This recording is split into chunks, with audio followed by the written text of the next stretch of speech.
Bueno, acá Gabriel me indica que ya podemos empezar en la mesa y como estamos en la mesa de cierre del Congreso, está bueno empezar ya para poder aprovechar un poquito. Yo les voy a pedir de usar, si les parece, yo uso con Liliana y ustedes pueden usar. eh, eh, la mesa está destinada a escuchar a los artistas, las artistas que están presentándose en el festival con sus espectáculos. Eh, y en este sentido voy a presentarlos muy rápidamente. Liliana Hurtado, que ustedes saben eh, que el ojo de la casa, no sé si, por supuesto hay mucho más en su trayectoria, pero me gustaría tal vez concentrarme, así podemos ya empezar a charlar y también con la idea de que se pueda abrir en algún momento a las preguntas, los comentarios. En segundo lugar, Juan Vilis, que está con dos espectáculos, ¿no es cierto? Qué bueno, qué bueno. Por un lado está Diciembre y el otro que es Hay que matar a Treplev, ¿correcto? Yellow Factory sería tu grupo de colaboración, digamos, ¿cómo sería? Decinos dos para qué es Yellow Factory. Yellow Factory es una productora, pues. Hay que aprenderlo, ahí está. Yellow Factory es una productora con la que hacemos teatro y hacemos cine. Yo, pues, es mi productora, entonces el modelo con el que yo trabajo en Bogotá es que las agrupaciones se acercan a nosotros y con la intención de montar y yo arranco a montar con ellos. Buenísimo, buenísimo. Y en representación eh, de Argentina. Qué responsabilidad. Me emociono porque lo conozco mucho, Emiliano, desde muy chiquito. El señor Emiliano Dionisi, que les pido un gran aplauso porque este, que, eh, ha traído al encuentro no un espectáculo, sino varios, ¿no? Contanos bien, está por un lado Sueño. Estamos con Sueño, una versión de Sueño una noche de verano, en la programación oficial, y después estamos haciendo Romeo y Julieta de bolsillo, Exacto. que es de nuestras obras más longevas. Llevamos más de 1.700 funciones en instituciones, en escuelas. Sí, sí, se puede, se puede. Se puede sostener en el tiempo. Es un seminario que tendríamos que dar también. Integrante de la compañía criolla, ¿no es cierto? Con Sebastián Escurra, que anda por ahí, ahí está. Bueno, no quiero hacer larga la introducción, valga esto como presentación. Yo les quería hacer una pregunta a los tres, si les parece, y la toman por donde quieran, con toda tranquilidad. Podemos decir que en los últimos años el concepto de lo político se amplió.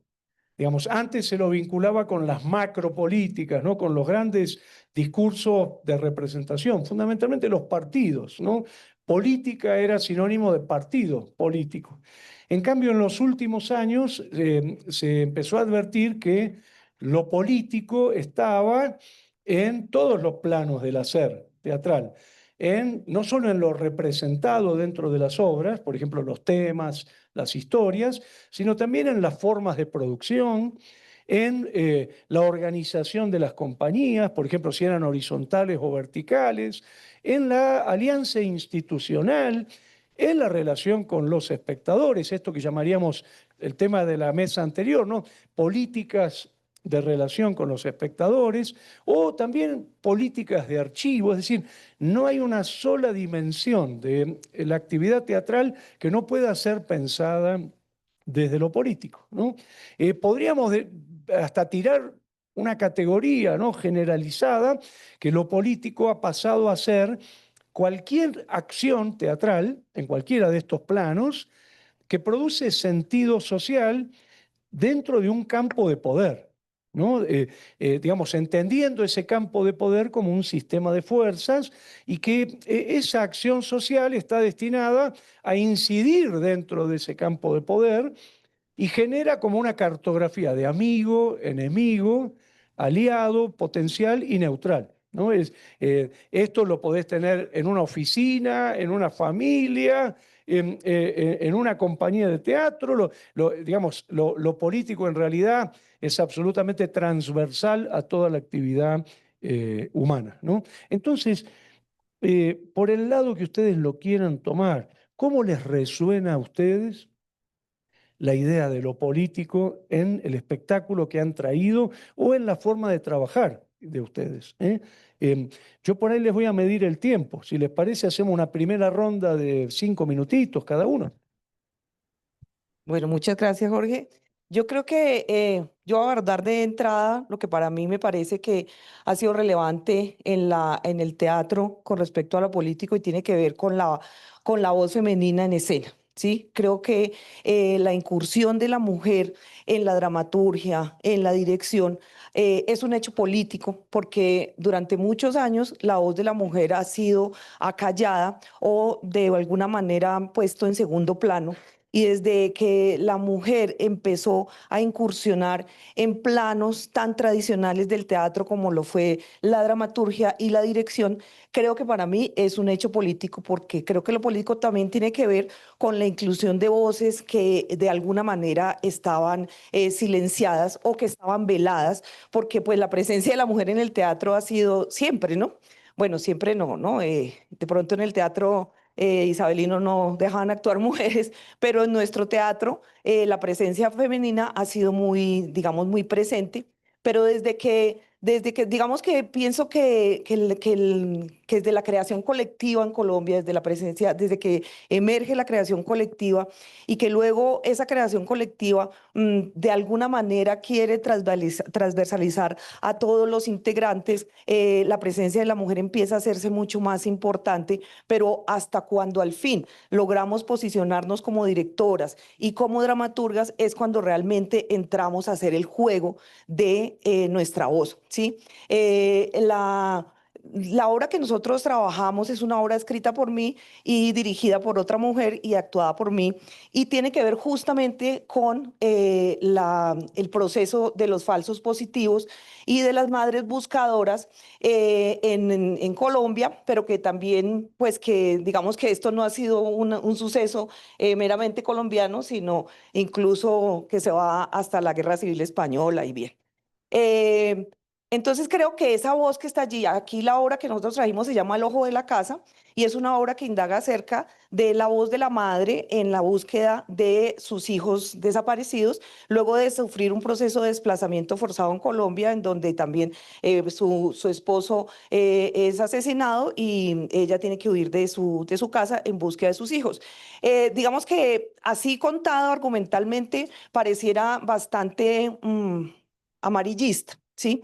Pero la búsqueda que hicimos justamente es cómo esa narrativa se puede fragmentar, se puede contar de una manera un poco más poética, en donde la denuncia no quede de manera directa, sino que se traslade justamente a la sensibilidad femenina y a esta forma que tenemos las mujeres de abordar la narración, ¿sí? Desde el amor, desde la sutileza, desde la presencia. Y no porque, digamos que la maternidad no tiene que ver simplemente con el hecho de parir hijos, sino con el hecho también de dar vida, ¿no? De crear vida y de preservar la vida misma. Yo no soy madre, pero creo que tengo un carácter absolutamente maternal porque creo y produzco obras y he tenido muchos amados estudiantes a los que siempre los he considerado mis hijos. Gracias. Vino la hinchada. Sí, sí, les pagué, les pagué. Al final reclaman el... Bueno, entonces creo que me parece que esto del poner el énfasis en la voz femenina es un acto que hay que destacar en este teatro político, ¿cierto? Que de alguna manera siempre ha estado desde la narrativa. La palabra es fuerte porque últimamente se ha usado un poco mal, que es desde la perspectiva patriarcal, ¿no? Donde las voces femeninas estaban escritas desde el universo masculino. Y creo que sí necesitábamos un momento en que las mujeres escribiéramos desde nuestra propia sensibilidad. Y creo que eso también mueve el universo masculino cuando son recepcionados. ¿Listo? Bravo. Vamos, Juan, y hacemos así. Claro. De una. Bueno, hola. A mí, pues hay una frase que seguro habrán escuchado mucho en estas mesas, con la que yo estoy muy de acuerdo, y es que el teatro de por sí es esencialmente político. Es un ejercicio que convoca a la polis, ¿no?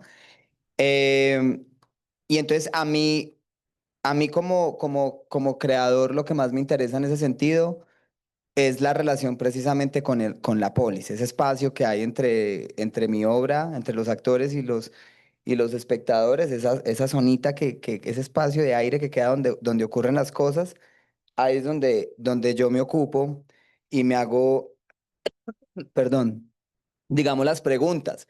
Entonces, a mí me interesa mucho que en mi teatro, pues yo además de hacer teatro, también escribo televisión. Y en la televisión el ejercicio no es tan libertario de escritura. Uno tiene que cerrar la historia, uno tiene que dejar un final feliz y cumplir como con una moral o una moraleja, ¿no? Muy clara bueno, y si es programación Prime, pues toca dejar muy claro quién es bueno, quién es malo y que todo se comprenda y que uno pueda ir a darse una vuelta al baño y volver y seguir entendiendo. En el teatro, en cambio, me interesa hacer que esa zona que hay entre nosotros, los creadores, y los espectadores, que también son co-creadores, obviamente, los haga transitar sobre un terreno gris. Donde, por ejemplo, en la obra de Diciembre, que es la que presentamos, pues yo soy abiertamente de izquierda. Obviamente uno a veces se tienta a declarar ideologías, sí, pero en la obra pues yo quería que, por ejemplo, mi fascista, mi personaje fascista, xenófoba y todo, pues generara ternura, que conmoviera al espectador, que me parecía más potente políticamente hablando, que mi espectadora o mi espectador se sintiera conmovido y llorara con el facho, ¿no? Y igual mi personaje de izquierda con el que, claro, a la hora de dirigirme me identifiqué más fácilmente, pues también en la obra, y pues así lo escribe Guillermo Calderón, que es un genio, ¿no? En la obra, pues ese personaje también, por ejemplo, tiene una lógica sacrificial tremenda al principio, ya está dispuesta a sacrificar a la hermana no, que es que esto, pues ya lo estamos viendo lastimosamente mucho en este país, que nos encanta el sacrificio, ¿no? Y el cordero, políticos que han sido asesinados y quieren usarlos como banderas sí, en fin. Me interesa mucho, pues en cuanto a la relación de poder, o sea, a mí me interesa mucho, por ejemplo, em, la disposición del espectador. Creo que también ahí hay una pregunta sobre el poder que tenemos que hacernos. Eh, Hay una verticalidad entre el creador y el espectador inevitable en la frontalidad, por ejemplo. Y creo que además el teatro está lleno de rutas. O sea, yo pienso un poco en el teatro, pienso un poco como en cuando uno va caminando por un jardín y le ponen a uno un caminito. Y uno luego ve que además del caminito de baldosas, hay unos caminitos que la gente ha ido haciendo, que va pelando el pasto y se van tirando el jardín, pero a mí me interesan esos caminitos, o sea, no el oficial, sino esos donde la gente y el espectador ha decidido tomar. Entonces, por ejemplo, en mi teatro yo he tratado de hacer una exploración ya sobre un par de obras, entre esas Diciembre. ¿En qué pasa si es, porque claro, en el teatro, digamos, cuando hacemos cine, pues sí, uno le pone la imagen al espectador, sale el plano, tal, ¿no? En lo frontal, pues uno dirige la imagen del espectador, uno dice, quiero que mire allá, luego quiero... Pero, ¿qué pasa cuando el espectador, un poco como en la obra que vi ayer de Daniel, ¿cómo se llama? Ariza. Daniel Ariza, y le comentaba eso ahorita, el espectador impone la estructura dramática porque es el que crea el rizoma, que se va a crear, me hablaba ahorita del rizoma, y claro, uno de espectador va creando los puentes. Entonces, ¿qué pasa cuando el espectador es el que tiene la agencia política de poner la cámara, decir, no, voy a mirar la obra desde este personaje y me voy con este, y ay, voy a voltear a este, ¿no? Claro, es un poquito difícil pues, o sea, la libertad de pensamiento duele y cuesta, les da angustia, entonces también la libertad de mirar, uno tiene que decidir a dónde mirar, con qué postura irse, pues es difícil, ¿sabes? Y finalmente, no sé si me alcanza el tiempo, pero finalmente, pensando como en política, creo que uno es inevitable pensar yo cuando pienso en política y pensaba ahorita tomándome un café, decía, claro, política, el orden de las cosas y el poder. Y la asimetría de poder, que creo que para mí eso es política. O sea, la política es la asimetría de poder que siempre vimos. Siempre hay una asimetría de poder. Nunca es horizontal. Yo no encuentro el primer lugar donde sea horizontal. Me parece imposible. Y ese poder se disfraza muchas veces eh, se disfraza de verdades, ¿no?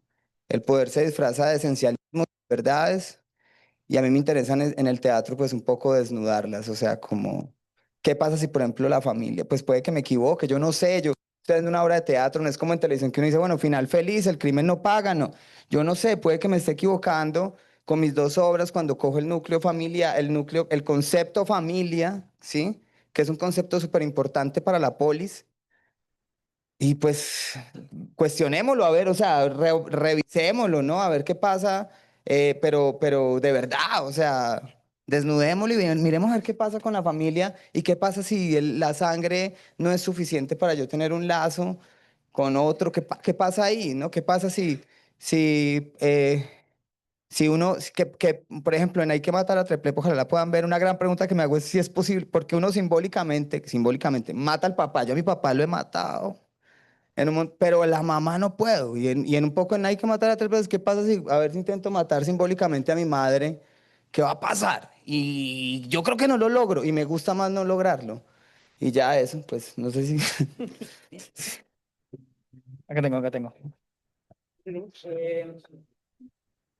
Cuando yo nací en Argentina, nosotros salíamos de nuestra última dictadura militar. Yo nací en democracia y la dictadura funcionó, por supuesto, como una gran olla de presión, donde después muchos grupos de dramaturgos y dramaturgas y artistas salieron a contar un poco todo lo que había pasado, y que el ciudadano de a pie, digamos, no lo tenía tan a la vista, tan a la mano. Entonces generaron situaciones muy interesantes como teatro abierto, con unos textos que son casi testimoniales de todo un momento.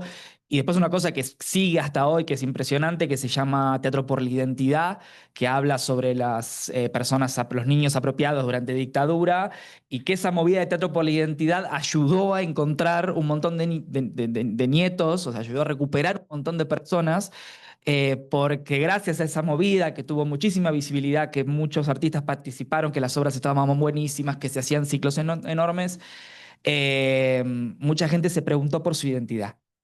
Se preguntó, che, yo nací entre estos años, tengo alguna duda, y se fue a hacer el análisis y se recuperaron familias. Entonces, bueno, yo crecí un poco con eso, con ese orgullo emocional sobre el poder del teatro, creyendo que eso era más lo duramente político. Después crecí, empecé a hacer teatro y me di cuenta que, como dicen los compañeros acá, todo teatro es político. En principio porque nos ponemos de acuerdo para encontrarnos a la misma hora, mucha gente en un lugar, a contarnos una historia y hacernos preguntas a través de lo emocional. Eso, si no es ilegal, yo no sé algo más poderoso y potente que eso. Eso para empezar a hablar.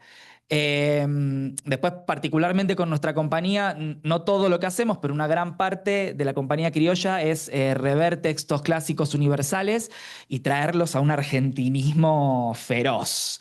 Entonces es casi como una pequeña venganza encubierta a las invasiones inglesas, ¿no? Poder hacer un Shakespeare y que los personajes hablen de voz bien argentino. Bueno, es lo que pude hacer, ¿viste? Por lo menos de lo que hago yo. Entonces, encontrarnos con la gente, con un texto que se escribió hace 500 años en Inglaterra, y poder hacerlo sentir propio y que hable de nosotros, o sea, me lo apropio, y eso habla de nosotros y hablan como nosotros, y poder hacerlo con una tradición que mezcla un poco comedia del arte, pero también una tradición muy argentina que tiene que ver con los artistas de la legua, esas familias, ¿no? De las primeras familias teatrales del Río de la Plata, poder honrar un poco esa tradición entre circo, teatro y teatro popular.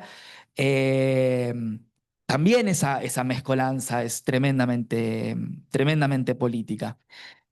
Y por último, a ver, yo voy a hablar de Buenos Aires porque es donde yo vivo y yo más trabajo, para no decir Argentina, que es muy, muy, muy diversa, pero en Buenos Aires tenemos una cantidad de teatro enorme, tenemos una tradición de teatro enorme, la gente va mucho al teatro, estamos pasando una crisis feroz y la cantidad de espectáculos que hay es impresionante y las salas están llenas.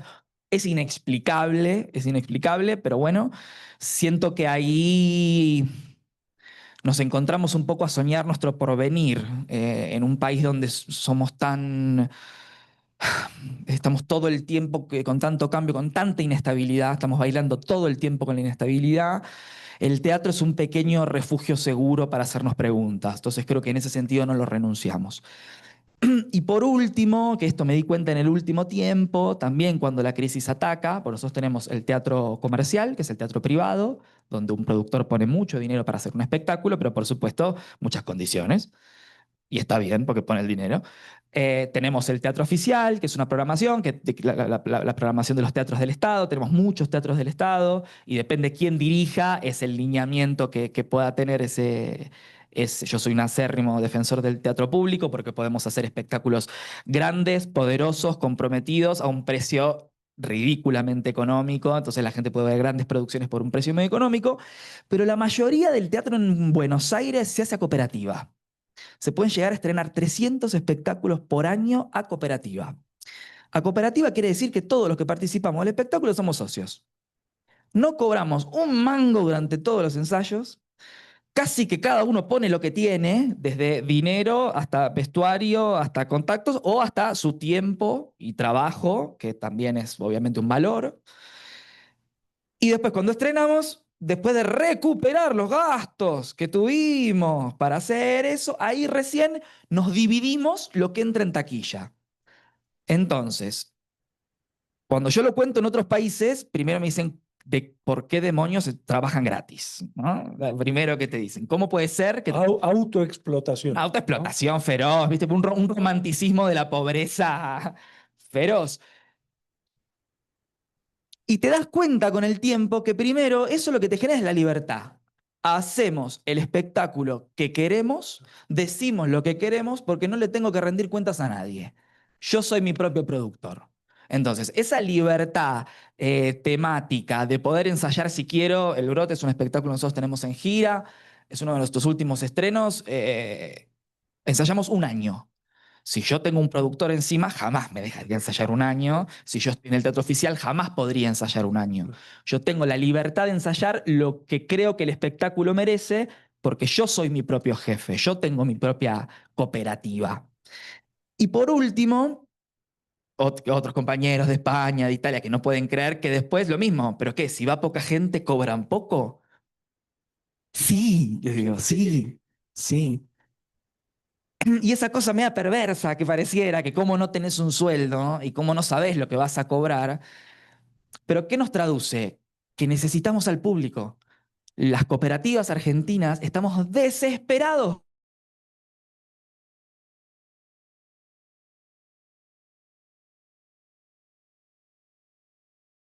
sostenerlas en el tiempo. Tengo poca gente hoy, listo, salimos a volantear mañana a buscar gente porque necesito meter gente porque me tengo que llevar mango a casa porque ensayé un año esta obra. Entonces no me da igual hacer 4 funciones que hacer, como en Romeo y Julieta, 1700. Entonces, la forma en la que nosotros producimos de manera cooperativa es una forma política de trabajo. No dependo de un mercado específico, sino que yo hago mi propio sistema de producción, que hay que pensarlo, que no es perfecto, que todo el tiempo lo estamos reviendo para que el iluminador no termine cobrando más que los actores, y un montón de cosas. No estoy diciendo que es perfecto, ni mucho menos, ni que es la forma ideal, pero es la forma que tuvimos en Argentina de hacerlo posible. Y hoy, hacer posible teatro es un gesto tremendamente político. Hagamos el teatro que hagamos, digamos. Bueno,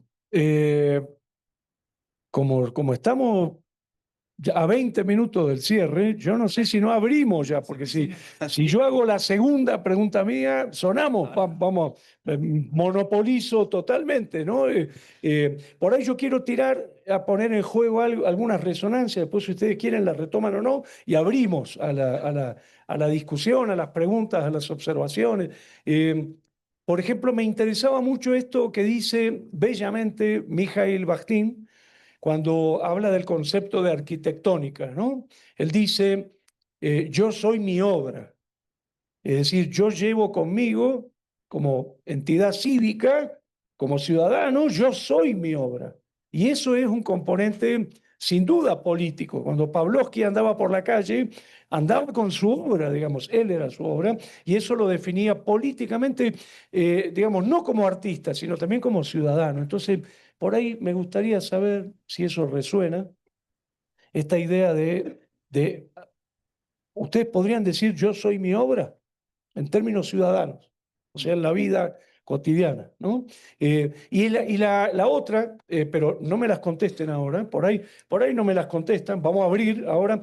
La otra tiene que ver con, creo que salió ya el tema, que en el teatro contemporáneo hay como dos grandes modelos semióticos, dos grandes modelos de comunicación. Por un lado está el modelo que podemos llamar objetivista, ¿no? Que sería el artista piensa A, el texto dice A, el espectáculo transmite A, el espectador entiende A y se va a casa pensando A. No sé si me explico. Circuito de comunicación sería A, ¿no? Y del otro lado estaría el modelo de estimulación, que sería, no se sabe muy bien lo que piensa el artista, menos se sabe bien qué dice la obra, menos se sabe bien qué transmite el espectáculo, menos se sabe bien qué carajo piensa el espectador, y menos todavía si el espectador hace algo o no con eso que supuestamente lo llamó. Nosotros podríamos hablar de un modelo de estimulación, más que comunicación, de estimulación. Es un poco esto que dice Artaud, el teatro como contagio.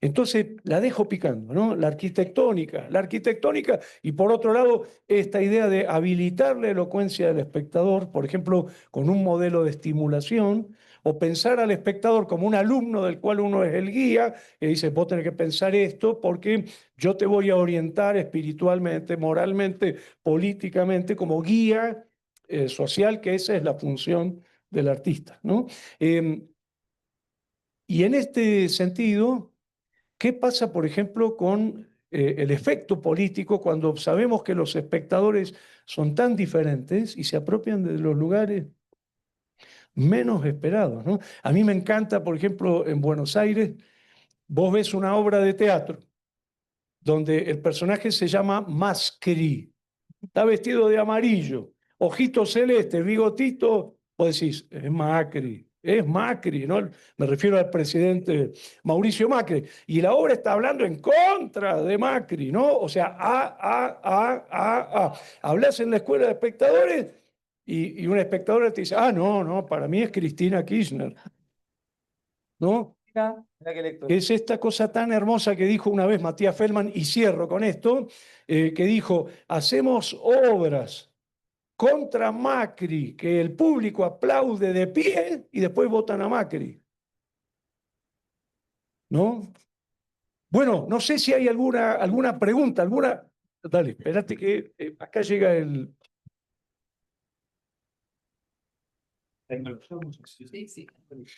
Bueno, hablamos un poco alrededor del teatro, todas las decisiones que pueden ser políticas, ¿cierto?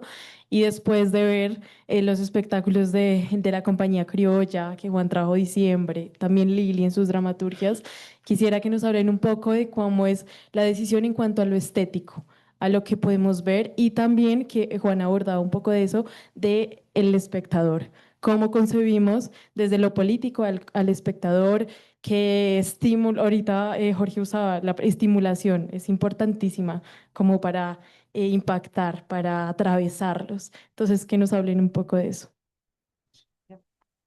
voy a aprovechar y le tomo la pica a Jorge, y creo que esto me servirá para contestarte tu pregunta.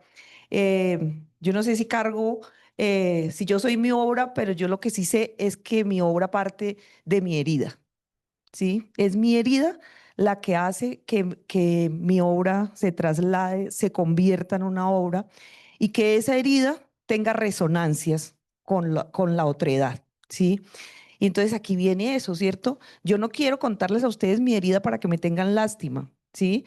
No quiero que contarles lo terrible que fue mi infancia, ni cómo me duele que mueran las personas. No, yo no quiero nada de eso. Quiero que mi herida sea tan profunda y tan bien contada que de alguna manera resuene y haya un tipo de, una suerte de asociación con la herida del otro.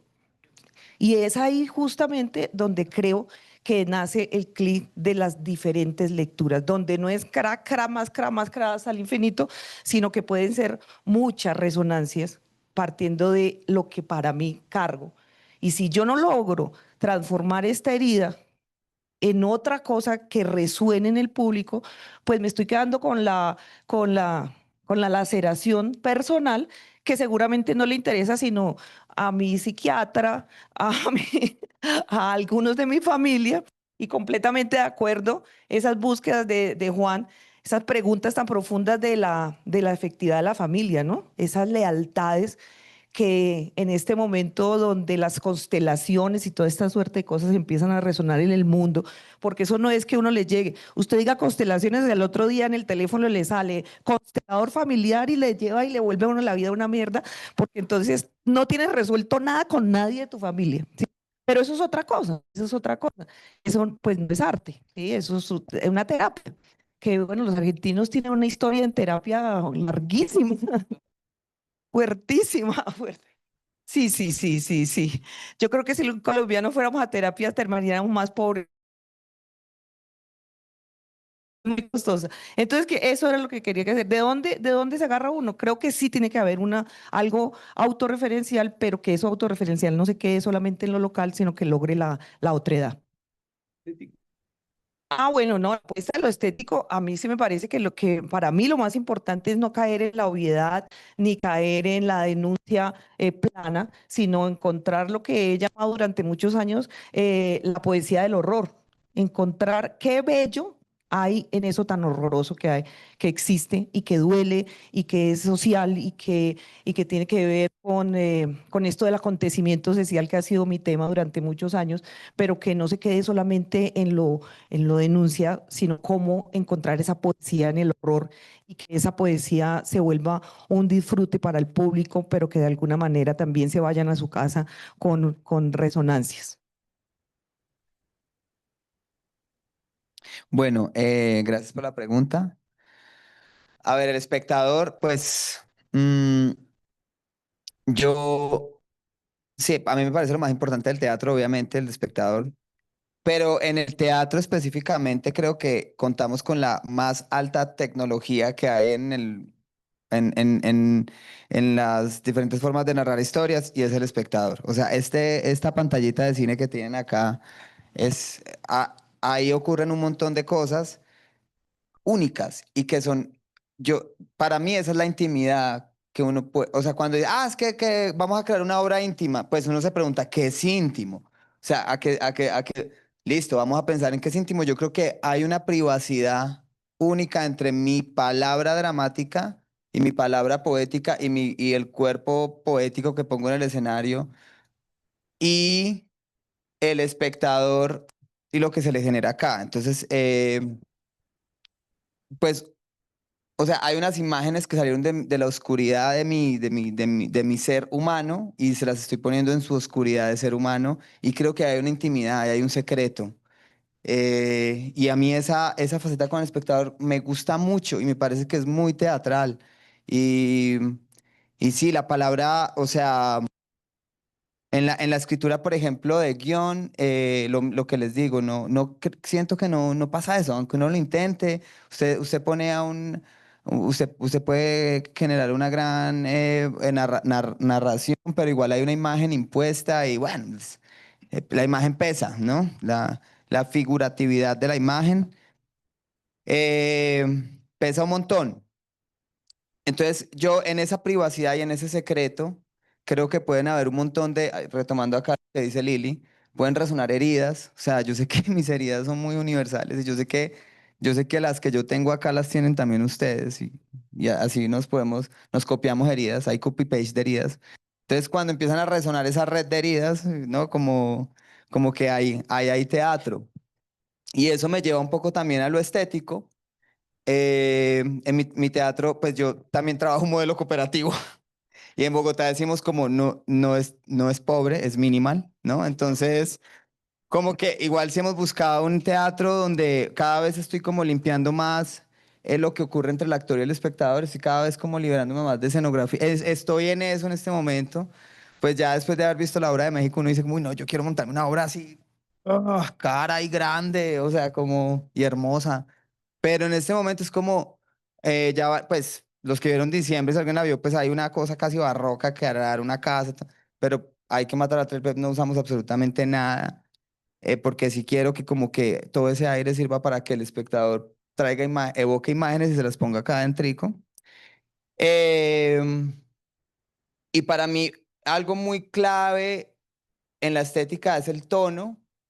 En Bogotá, no sé si acá también, pero en Bogotá hay una obsesión con el género dramático que me parece a mí que no, pues me parece que como director de teatro, me parece un poco irrelevante, como que hacer una obra para entender cómo es una tragedia me parece como lo más harto del mundo, o sea, como voy a hacer una obra para saber cómo se hace un melodrama, me parece hartísimo.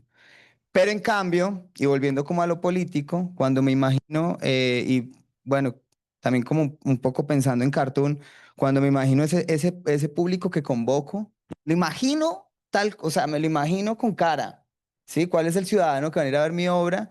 Eso me da la estética de la obra, porque la obra finalmente sí es un sistema comunicativo. Para mí es más importante el estimulante. A mí las obras que me han quedado en la vida son las que me han estimulado, no las que me han dejado eso, yo les llamo obrita de Oxxo, ¿no? Es como que uno va y se compra la sopita, ¿no? Y se la come y ya, y quedó llenito y vamos por una cerveza. Pero en cambio hay obras como esa, es más, esa obra mexicana, yo me iba a ir ese día a tomar unas cervezas y dije, no, necesito irme a mi hotel a quedarme así unas horas porque no, como decís vos, estaba despalabrado. Entonces, y finalmente, algodón de azúcar. Finalmente hay una cosa que sí me gustaría que hablares y sobre la que yo me pregunto mucho. Yo nunca me he ganado una convocatoria, no la logro. O sea, cuando ganan convocatorias con textos míos son otros, yo no lo puedo. Y hay una cosa como en la convocatoria, yo sí creo que hay dos maneras, y digamos, en mis talleres de dramaturgia les digo a los estudiantes, tienes dos maneras, o te referencias de alguien que está bien, o sea, uno puede digerir a un artista, pero digerirlo y cagarlo y hacer mierda bonita. O uno puede referenciarse de su propia vida, ¿no? Yo acabo de pasar una convocatoria muy chistosa para hacer una serie ahí en Bogotá. Y yo dije, pues la decisión que tomamos desde del documento, pues, las convocatorias es un género literario aparte, eso es lo más difícil de hacer, eso. Y ahí piden referentes. Y yo dije, bueno, pues, a ver, mis referentes, primero Lucrecia Martel, yo quería explorar qué pasa si no, o sea, Lucrecia propone algo muy interesante y es que ella dice que el conflicto es patriarcal y que en cambio se puede contar una historia sobre la contemplación del conflicto, que eso es más como una mirada menos patriarcalista del conflicto. Pues está, más allá de si no creo o no en eso, pues está chévere probarlo. Entonces creamos con mi socio de Yellow una serie con un personaje que contempla el conflicto y dijimos, bueno, las referencias es un amigo. Y entonces como, venga, dígale a su mamá que si le toma fotos a la casa, queremos como un poco como referenciarnos de la casa real, ta. Y lo que empezó a decir, cuando llegan lo de los jurados es, "Mm, no hay conflicto". ¿No? Ya cuando habíamos puesto ahí como contemplación del conflicto. Pero dramaturgia, la clase, ¿no? El jurado le hace la clase.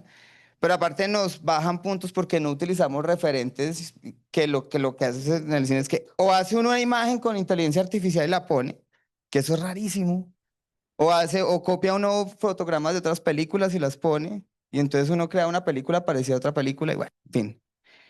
Entonces, en este momento yo quisiera saber qué pasa cuando uno se refiere, o sea, en este momento yo tomé una decisión política y es que mis referentes teatrales en estos momentos quiero que sean latinoamericanos. En este momento estoy obsesionado con Veronese, a mí me encanta Veronese, me parece como lo mejor del mundo ese man. Me vi solo me he visto una y me cambió la vida. Eh, y, y también como en qué pasa cuando los referenciales, pues mi vida, mis tías, mi abuelo, ¿no? El señor que está por ahí, entonces, pues eso, no sé si contesté, pues, no sé a qué vaya, a qué estética vaya a llegar, pero en esas ando. Vamos, nos quedan 5 minutos. La verdad, yo quiero celebrar la elocuencia de estos panelistas que son impresionantes.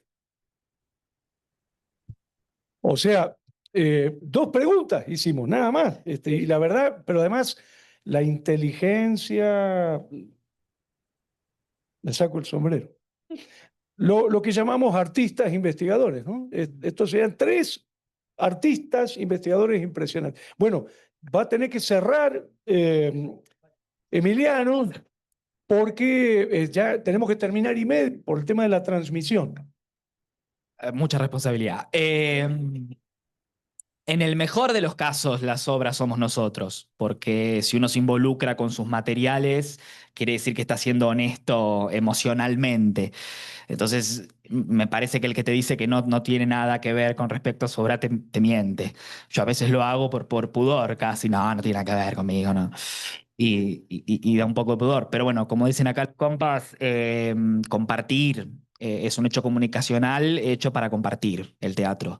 Entonces, para compartir mis heridas, para compartir mis inquietudes, para compartir lo que siento, lo que me da miedo. Y en el mejor de los casos también uno debiera ser honesto consigo mismo y entender que en esas heridas, que en esas preguntas, que en esas opiniones que uno tiene, lo mejor que puede compartir son preguntas, ¿no? No pararse desde un lugar donde yo tengo la respuesta de cómo podemos hacer un mundo mejor, porque yo en lo personal no la tengo.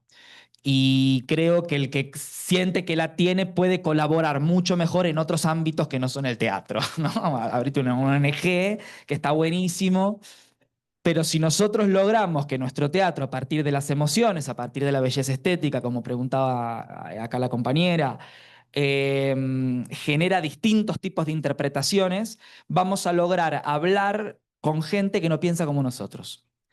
Porque para hablar con gente que piensa como nosotros es facilísimo, es hermoso, nos ceba, ¿viste? Nos gusta, porque nos da seguridad. Pero ¿qué pasa si nuestras obras fuesen como las bolas disco, esas que están llenas de espejos? Que depende de dónde le ilumines, la luz sale para un lado distinto. Entonces cada uno de los espectadores va a iluminar esa bola llena de significados, que es mi espectáculo, que es mi opinión, que son mis preguntas. Y en el mejor de los casos, la gente se va a ir con muchas más preguntas que respuestas. Y si además nosotros logramos eso, rompemos barreras, creo yo, ideológicas. No podemos hablarnos siempre entre nosotros, sobre todo si queremos cambiar las cosas. Si yo me quiero acercar a un público, que no sea solo el que piensa como yo. Entonces, bueno, en la búsqueda de interpretaciones, en la búsqueda de lenguajes, creo que los futuros consensos no van a ser políticos, porque creo que está demostrado que estamos absolutamente divididos, sino que creo que los próximos consensos debieran ser emocionales. Entonces, encontrar y que nos emocionemos, él y yo, que quizás pensamos completamente distinto y nos emocionamos con lo mismo, me parece que ahí hay un poder de encuentro político y de romper una barrera ideológica que es la que hace que tengamos tanto sufrimiento, ¿no? Y desde el estético tengas una obra enorme y divina, que me encanta lo que dice el combo, yo quiero hacer una obra cara. Sí, porque lo merecemos, porque merecemos recursos, porque merecemos tener grandes recursos para explotar plásticamente lo que tenemos ganas de hacer y nuestros sueños, y porque la gente lo merece. Está bien que con nada hacemos teatro, eso es precioso y eso es democrático, pero la gente también merece ver esas grandes puestas sorprendentes donde se da vuelta la casa y también son expresiones artísticas válidas. Así que vamos a buscar subsidios. Sí, sí. Bueno, cerramos el Congreso con una mesa de lujo, la verdad, un placer escucharlo y celebrar esta posibilidad de escuchar la palabra de los artistas, escuchar la palabra de los espectadores, digamos que esta suerte de pedagogía del diálogo y pedagogía de la escucha, que me parece tan importante en los encuentros. Les pido un aplauso para los tres, porque la verdad que maravilloso. Muy bien, muy bien. Muchas gracias, muchas gracias. Muy bien. Muy bien. Eh, Y un aplauso enorme para Jorge Dubati, que es un tipo que hace muy bien, lo que hace muy bien a todos nosotros. muchas gracias. Eh, yo nada más y agradecer a Octavio Arbeláez, agradecer a Angélica, agradecer a Gabriel, agradecer a todo el equipo del Congreso, a todo el equipo del festival e invitarlos al del año que viene, porque ya, eh, por supuesto, se va a conocer dentro de poquito el tema, pero va a estar rondando una de las cosas que volvió y regresó y apareció todo el tiempo en el encuentro, que es el tema de las relaciones entre las artes escénicas y las formaciones, las pedagogías, esta cosa del el problema de la sopa cuántica, qué es lo que tenemos que enseñar o aprender en un mundo tan desafiante, cómo deberíamos repensar, bueno, muchas cuestiones, y si es realmente la pedagogía algo posible, bueno, lo estoy simplificando y dando apenas una sugerencia, pero invitamos, por supuesto, al año que viene. Muchas gracias, muchas gracias.